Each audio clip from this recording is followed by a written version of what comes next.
Hi, welcome to the Big Grief Podcast. I'm Alison Cook, a certified grief coach and writer. In this podcast, we'll be talking about grief and how people, especially those who are already in grief or grieving, how they deal with it. It will be brutally honest, sometimes exposing the very ugly sides of grief, because grief is not always sunshine and rainbows. We'll definitely talk about those ugly parts, those parts of grief you don't necessarily see on social media highlight reels. So we'll get into all of that. A little background about me, maybe what makes me qualified to talk about this.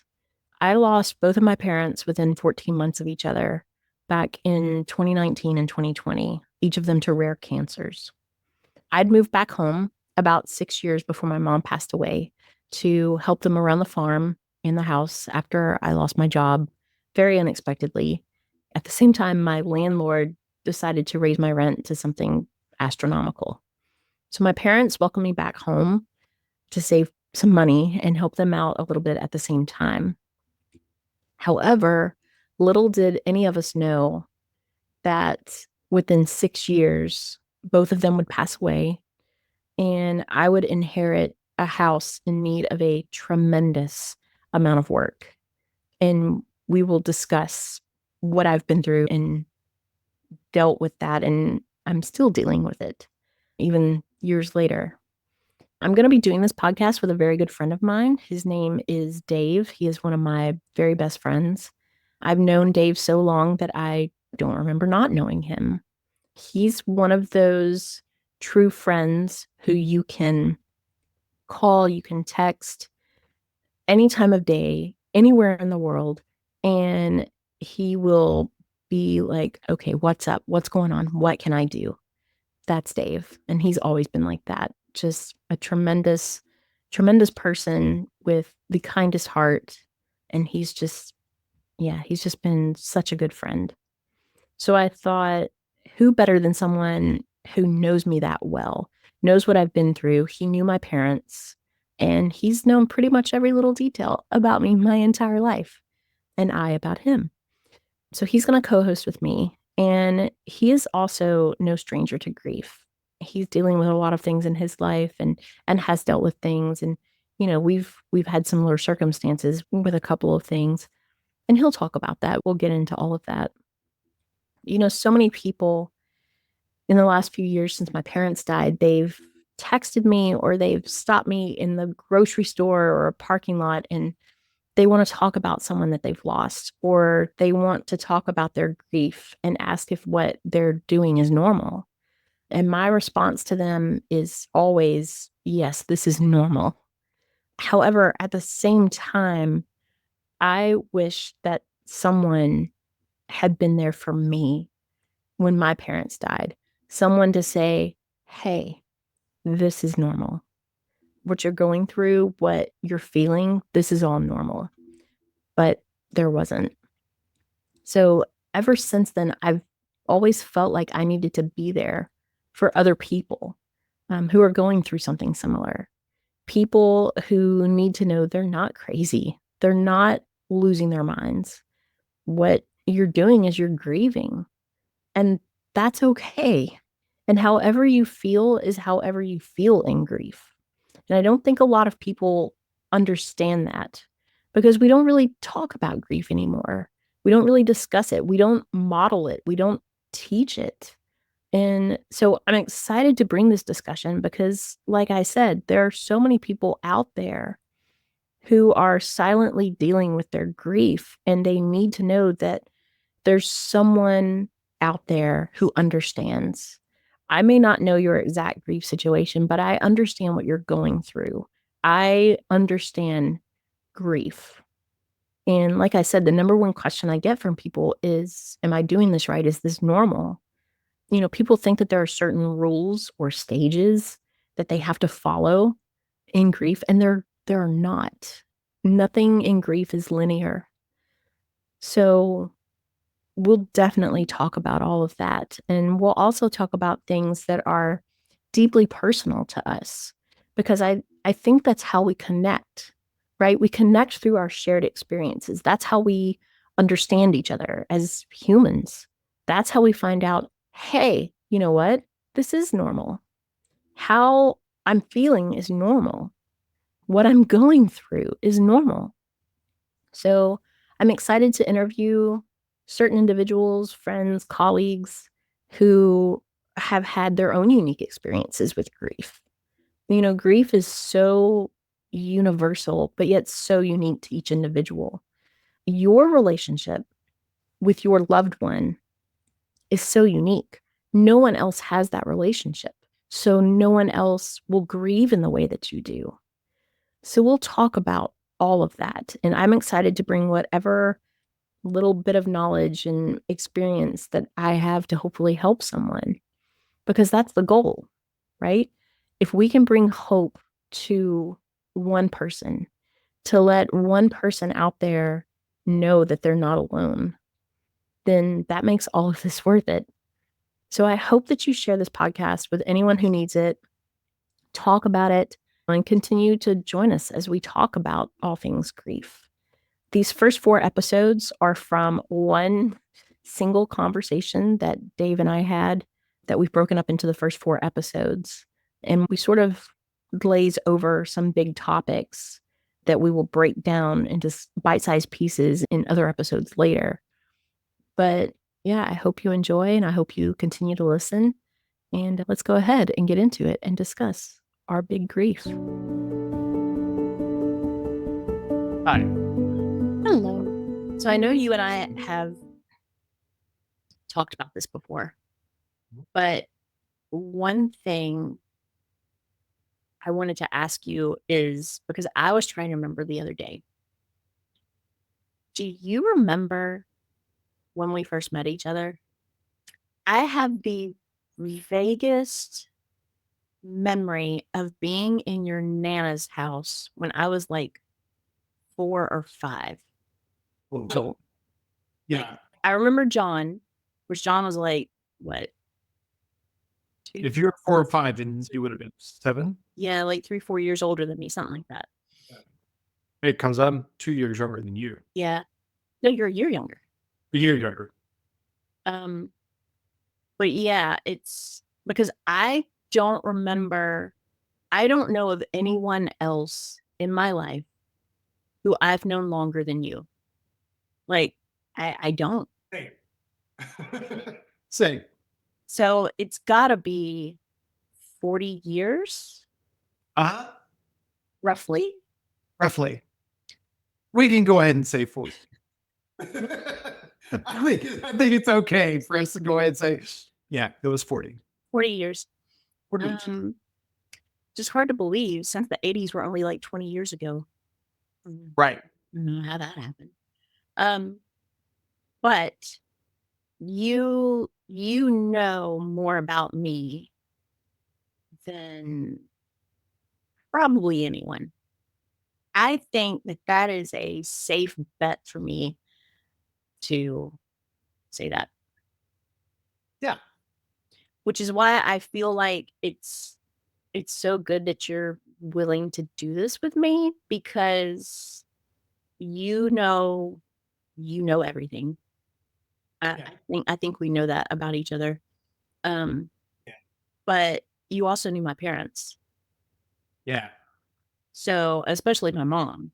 Yeah, I knew your mom more than your... Yeah, than my dad. So I feel like you are a good person to sort of talk all this through with, because you've also had your own losses in life. So I really wanted to talk to you today because today is a weird day. Today, I'm going to guess you're not talking about Puxatawny Bill.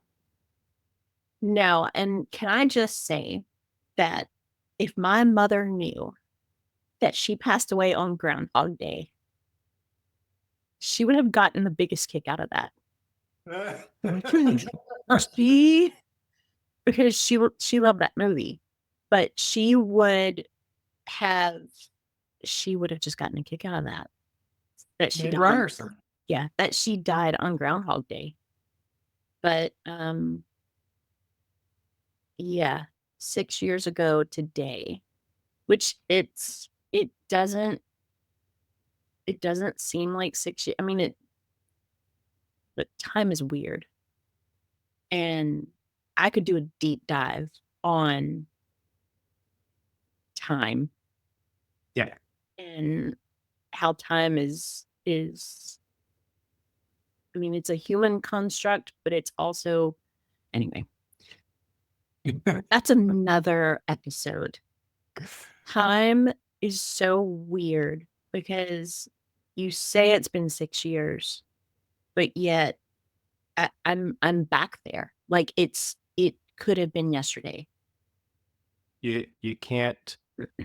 Yeah, time has to be a part of conversation. And it's so strange. And unless you have been through it, unless you've had a major loss, you cannot even fathom what that means, what that time description means. Because I mean, it's like you're in a fog, or it's like the best way that I have been able to describe it is it's like I'm in a parallel universe. Like, honestly, it's like somebody, like if the multiverse existed, it's like somebody picked me up from the one that I was in and dropped me over here into this one. And everything is weird and everything is different, but kind of the same. But my mom isn't here. My dad isn't here. My dog isn't here because he died 2 years after my dad. So it's like, what is going on? Like, and you still, like, I still have those episodes of like, what is happening? Because it's like, this is not my life. Right? Like, okay. You're like, When did I wake up in that house? Wait, with Zuzu leading the charge and like great. cats and the Like, duck and the ducks and I've got fences and it's so, and how, yeah. So that's another thing. Like, how it doesn't seem like much time has passed at all. But yet, when you look and you see how much I've done in the last 6 years, with this house, with everything else around it, and, and I'll in later, I'll talk about, like, how this house has been its own grief. Like that's I'm still dealing with it.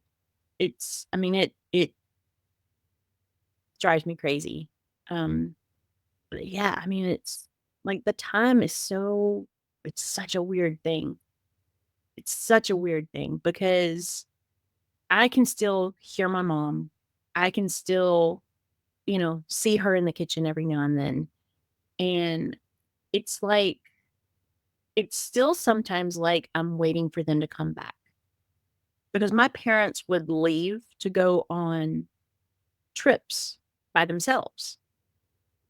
Leave me here at the house. They would go on trips by themselves. So for the longest time after my dad died, and remember, he died 14 months after mom.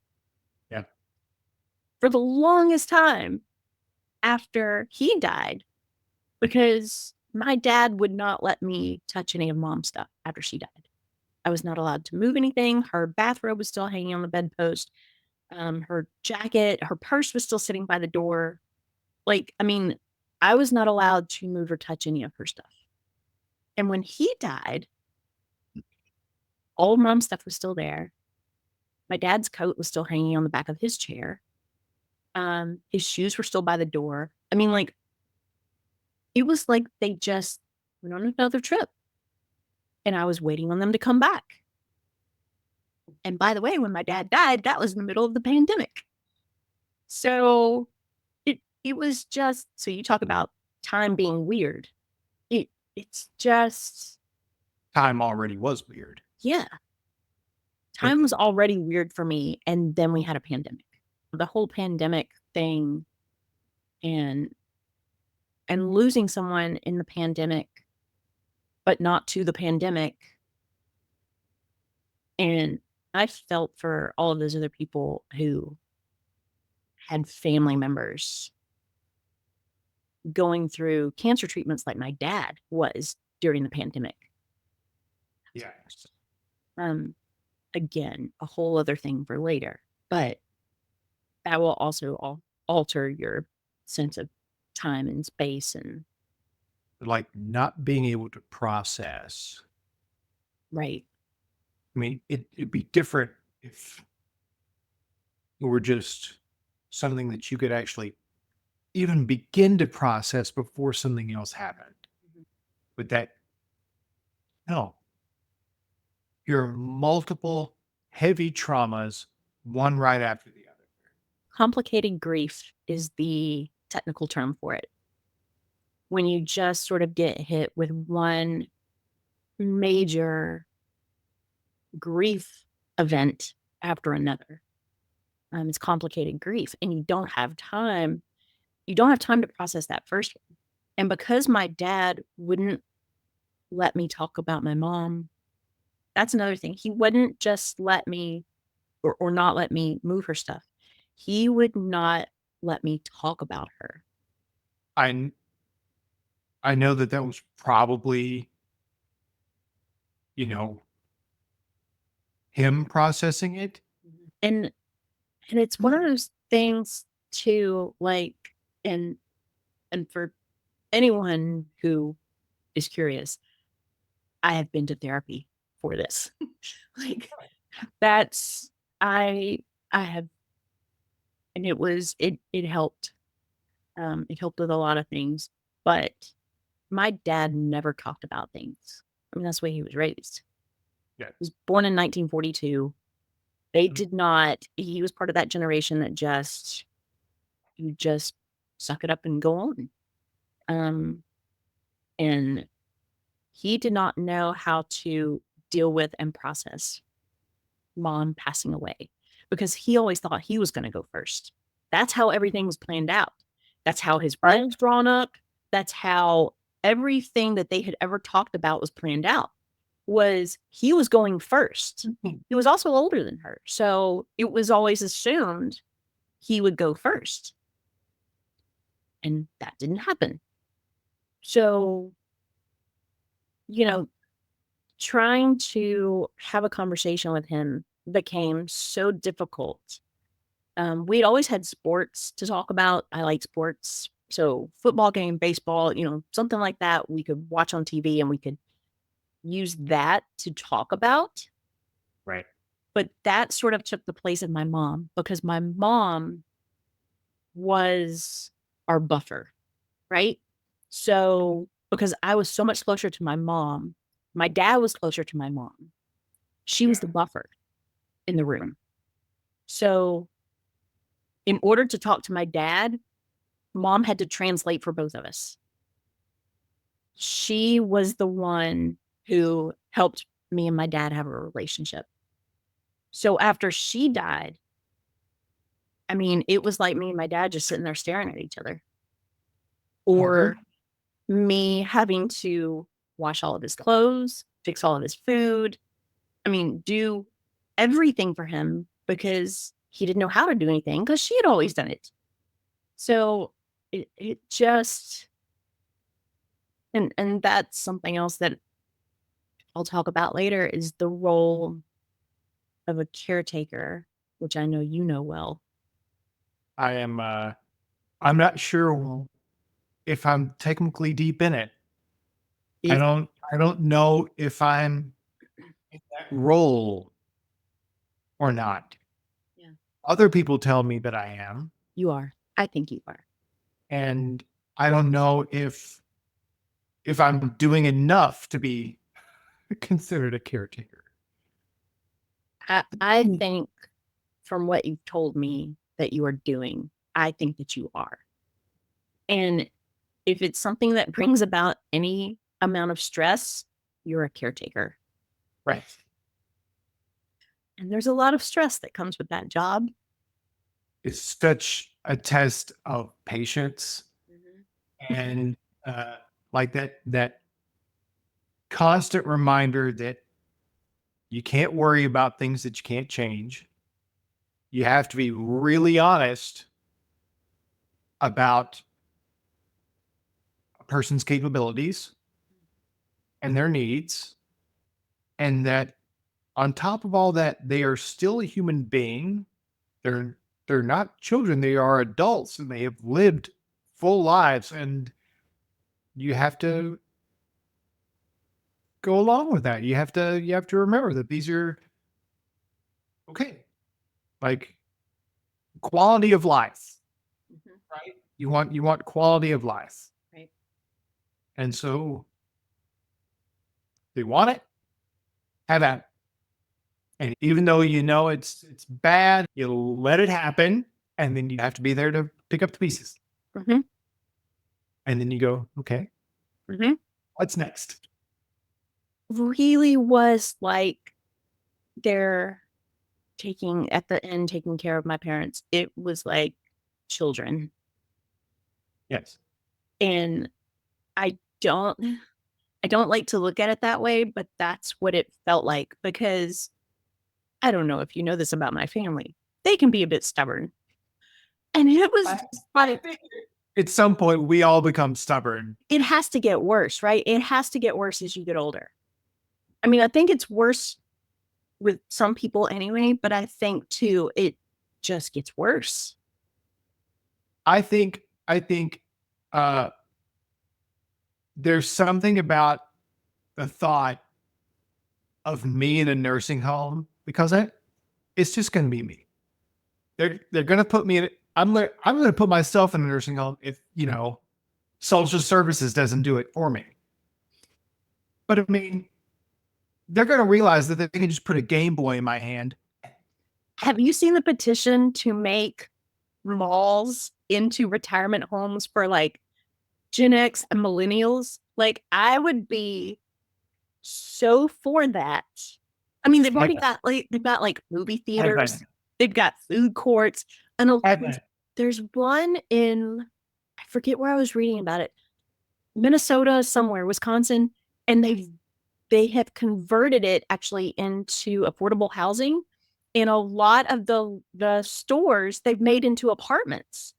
And you walk out your door and there's the food court and there's the movie theater and bowling alley and like oh like that would be so amazing is if they like Cool Springs Galleria turn that into a retirement home for me. Please. I mean, even if I Yes. don't go and stay there, like to go and just visit people at the mall. Come on. Yeah. Yeah. Anyway. I'm still holding on to the dream of having the 7 or 8 tiny homes in a little cul-de-sac with the center, like the pavilion type thing where there's the big giant kitchen in case anybody wants to have like but Like community kitchen. Yeah. all the friends live right there in the circle, right? You keep a couple on the ends for visitors. This is the tough part about adult friendships. So many, I mean, you live fairly close by, but so many of my close friends, I don't know if any of them will ever see this, but so many of my close friends live, 1,000, 2,000, 3,000 miles away. I hate that when we become adults, everybody scatters. I mean, I don't want to go out every weekend and see you, but I want to see you when I want to see you. Right. Yeah. Anyway, If this country had proper trains, it would be over for both of us. I would just ride the rails all the time. Ride the rails. Can you take a duck on a train? I imagine that you can. And if you couldn't, I'd like whoop, whoop, I'd be right there in the back. Can I dress him up? Oh my It's gosh. my emotional support duck. Put him in a pair of little duck overalls with a little duck bandana. And you stick a twig behind his wing. I should dress him Hey, up like like my Donald. That's right.